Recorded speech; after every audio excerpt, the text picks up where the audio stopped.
My dear citizens, as Minister of Labour and Small Enterprise Development, I extend heartfelt best wishes to all of you, in particular to all the leaders and members of our trade unions and related organizations and also institutions on the occasion of the 45th year of the Declaration of Labor Day in Trinidad and Tobago.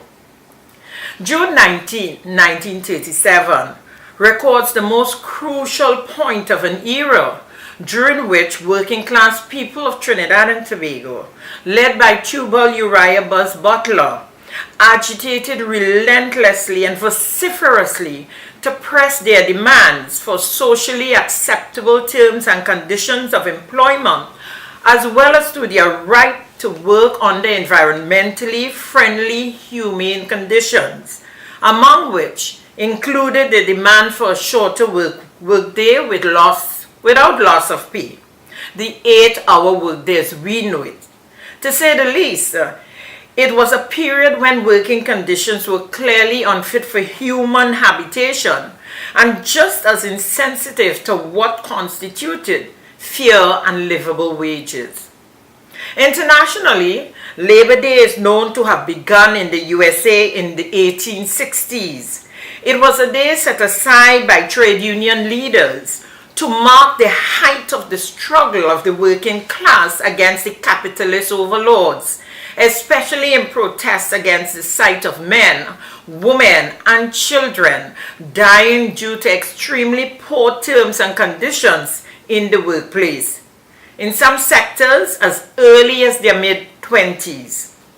We in Trinidad and Tobago have chosen to celebrate our Workers' Day on a day which is of great nation-building significance to all of us. June 19, 1937 represented the critical point of the period when the labor movement in Trinidad and Tobago, still in its infancy, began to stamp its mark and create its impact upon the socio-economic transformation and development of this country. It was a period of industrial relations consciousness and awareness which ushered in the growth, development, and expansion of the trade union movement. Forward ever, backward never. Our country can boast of having to our credit the only labor college in the Caribbean region established since 1966, that is the Cipriani College of Labor and Cooperative Studies. Also, our highly respected industrial court, established in 1965, which consistently set precedents in case law for nations worldwide to follow. In addition, the Registration, Recognition and Certification Board is endowed with the most widespread range of progressive labor legislation. We have guaranteed the preservation and protection of workers' rights and freedoms.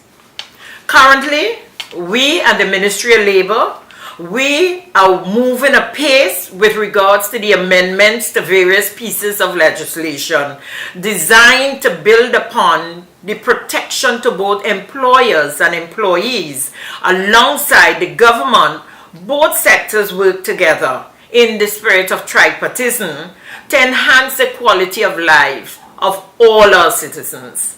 I refer to the amendments of the Trade Union Act, the Cipriani College of Labor and Cooperatives Act, the Industrial Relations Act as amended of 1972, the Workmen's Compensation Act, and the Retrenchment and Severance Benefit Act. The Cabinet is presently considering proposed amendments to all of these legislation, whilst the National Tripartite Advisory Council is presently addressing the proposals regarding the amendments to the Industrial Relations Act as well as the Retrenchment and Severance Benefits Act. So as we celebrate Labor Day on June 19, that is tomorrow, let us be mindful of those who gave of their lives and made unparalleled sacrifices to bring us to this pivotal juncture. Let us pay a tribute to those who were unjustifiably abused, accused, and imprisoned so that today we all can enjoy vastly improved working conditions. Let us reflect upon those who suffer dire consequences so that we can enjoy a 5-day work week. Those who trek painstakingly from Labouré to Port of Spain in sun and rain, protesting against atrocious working conditions, only to be antagonized by the colonial forces upon their arrival into the city, or those who, in the 1940s, were sprayed with tear gas and inhumanely dispersed from around the precincts of the Red House, amidst the deafening sound of firepower as they fought valiantly for a decent day's pay for a decent day's work. Let us join in paying tribute to the most impressive cadre of early trade union pioneers of the 1930s, the 1940s, the 1950s, the 1960s, the 1970s, and even the 1980s, who masterfully and heroically paved the way for those of us who have since followed. Distinguished worker representatives, stalwarts of the caliber of Jubal Uriah Buzz Butler, Andrew Arthur Cipriani, Adrian Cola Rienzi, John Rojas, George Weeks, John Hackshaw, Nuevo Diaz, Winston Leonard, Albert Gomes, Quintin O'Connor, Bade Sagan Maharaj, W. Sutton, Nathaniel Critchlow, C.P. Alexander, Stephen Maharaj, Simeon Alexander, MacDonald Stanley, Sam Worrell, Sidney Dedier, St. Elmo Gopal, Vas Stanford, Donald Granado, Ulrich Lee, Elmer Francois, Joseph Granum, C.T.W.E. Worrell, Joe Young, Carl Tull, MacDonald Moses, Clive Spencer, Clotilde Walcott, Kenrick Rennie, Selwyn John,